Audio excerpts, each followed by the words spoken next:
Hello everybody, welcome back. This is Doomed Friend, and today we are going to go over all there is to know about Disruption in Warframe. Disruption is a relatively new game mode that can be really difficult to understand initially. So I did research and tested what I knew on a ton of different times in actual missions, and I wanted to briefly explain to you everything there is to know about the game mode in as little amount of time as possible. Disruption is a new endless game type in Warframe. What that means is that you can stay in the mission endlessly, or at least until you and your squad wants to leave. Other endless missions are Excavation, Survival, Defense, and Interception. Technically, Sanctuary Onslaught and Elite Sanctuary Onslaught are two, but I consider those locations not game modes. The locations that Disruption appears on are Mars, Jupiter, Neptune, Sedna, Lua, and the Kuva Fortress. To access Disruption, you need to complete the quest Nata, while the Kuva Fortress can only be accessible after the Sacrifice quest. Unlike any other Infinite missions, the loot rotation and loot pool works completely differently.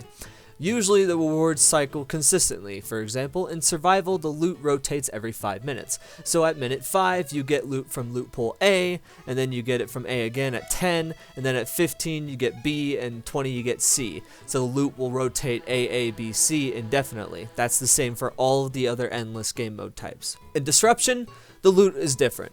The rounds will not cycle, but instead will level out and be more consistent once you get to round 4 or higher. For this mode, instead, you have loot tiers. They are still loot pools, but they are not loot pools A, B, and C. So at the end of a round, regardless of how long it takes you to complete the round, you will still get loot. One round is defined by completing all of the color-coded conduits, which are red, white, blue, and cyan. When you complete a conduit, it will stay completed for the rest of the round and will only reset once the other 3 conduits are completed, which signifies the end of the round. To start a conduit, certain enemies need to be killed so that the coinciding color key will drop. On Jupiter, the enemies that drop these are called amalgams, while everywhere else they will be called heavy enemies, and they are usually just Eximus enemies. The enemy will randomly spawn and be somewhat similar to what the regular enemies look like. It'll just have heavy in its name. However, if you're on Jupiter, you'll see these weird amalgam creatures which look completely different from the rest of the Corpus enemies. They are not marked with a waypoint automatically and are only slightly harder to kill. However, when the key drops, there will be a giant color indicator over the key, so even though you may not see the heavy enemy, the key will be hard to miss. Once you kill the key carrier and pick up the key, you will see that on the left side of the screen, the color symbol that matches the color that you picked up will suddenly highlight from gray text to white text, indicating that someone has picked up that key and that you can head to that conduit and deposit the key and start defending. I found this to be somewhat inconsistent since it may get highlighted at random when the enemy appears, but from what I have read, this seems to be a rare bug. Multiple keys of one color can spawn each round. So now you take that key and run to the color corresponding conduit and deposit the key.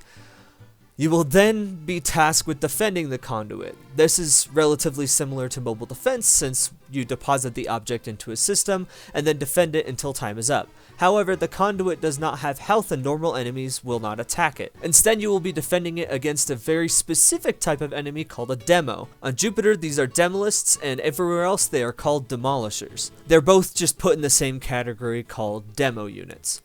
These enemies are really tanky enemies and move very fast. Their entire objective is to get to the conduit as fast as possible and explode, destroying the conduit.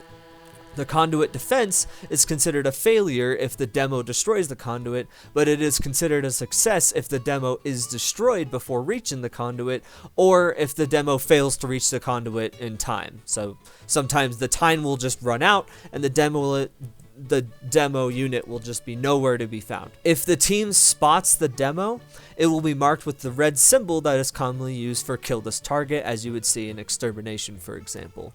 It should also be noted that demos will occasionally emit a disruption blast, which is identical to the effects of walking into a nullifier bubble. Initially, I was confused why it kept forcing me out of my 4 with Valkyr, but then I realized, yeah, it'll just stop your abilities. However, if the demos get team shot, they still go down pretty fast. While it is important to make sure you kill the demos and protect the conduits to get your loot, you will still get loot even if you only defend one conduit for that round. So that transitions us into the loot. Like I mentioned earlier, the loot is separated into tiers. There is loot tier A, tier B, and tier C. You will get loot if you defend one or more conduits from that round. For round 1, you get loot from tier A if you just successfully defend 1 to 3 conduits for the round, but if you successfully defend 4, you will get loot from tier B. For round 2, loot tier A is 1 to 2 conduits, while 3 and 4 are tier B. For round 3, 1 conduit defended is tier A, 2 or 3 conduits defended is tier B, and 4 conduits defended is tier C. For round 4 and up, it is tier B for 1 to 2 conduits, tier C for 3 to 4 conduits defended. For the specific loot that drops from each tier on each planet, I would just check the wiki. Look up Disruption Warframe on Google and you will find the page. There's just too much for me to go over in this video. When you deposit a key, a random effect will appear on screen. That effect can either be a buff or debuff to your team, or it could be an enemy buff or situation or environmental. Some of the effects include enemies have toxin weapons, warframes have increased speed, or even arc traps and proximity mines will spawn around the conduit and attack you. Well, not attack you, but you know what I mean. For the full list, either go into a mission and just be surprised with whatever shows up. It seems like it goes through all of them pretty frequently. You don't get the same one multiple times in a row, or you can just look up the full list on the wiki. If the effect is a buff to your team, then the effect will last for the rest of the round only if you successfully defend the conduit. If you fail, it goes away. If the effect is environmental, a debuff, a buff to an enemy, or an enemy spawner, so pretty much everything other than a buff to your team, it'll go away if you successfully defend the conduit, but will persist until the end of the round if you fail. Once you complete all conduits, with at least one being successful, you will be rewarded with loot. This is also when your relic would open if you are doing a Void Fisher mission for Disruption. Demos also have their own unique drops per planet, but again, the wiki shows you what they are.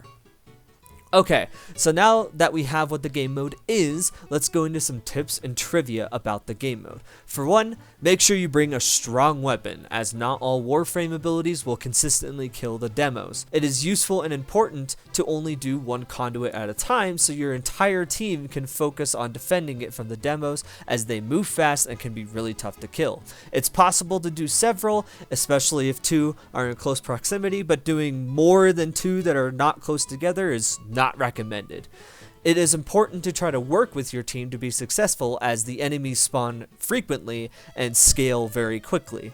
Bringing a crowd control warframe like Nova or Neja can slow down or even stop other enemies, so your team can entirely focus on the demos. Some useful frames for this are Nova, Neja, Mag, Trinity, Haro, Anaris, and Volt. However, most warframes can be effective since this is basically a survival game mode with occasionally mini-boss enemies thrown in. So here are some actual fun little pieces of trivia. On Jupiter, Alad V will be the one talking to you and saying weird things. He will also give indication on when the demos spawn. He will also make a comment when you start heading toward extraction, basically making fun of you for leaving early.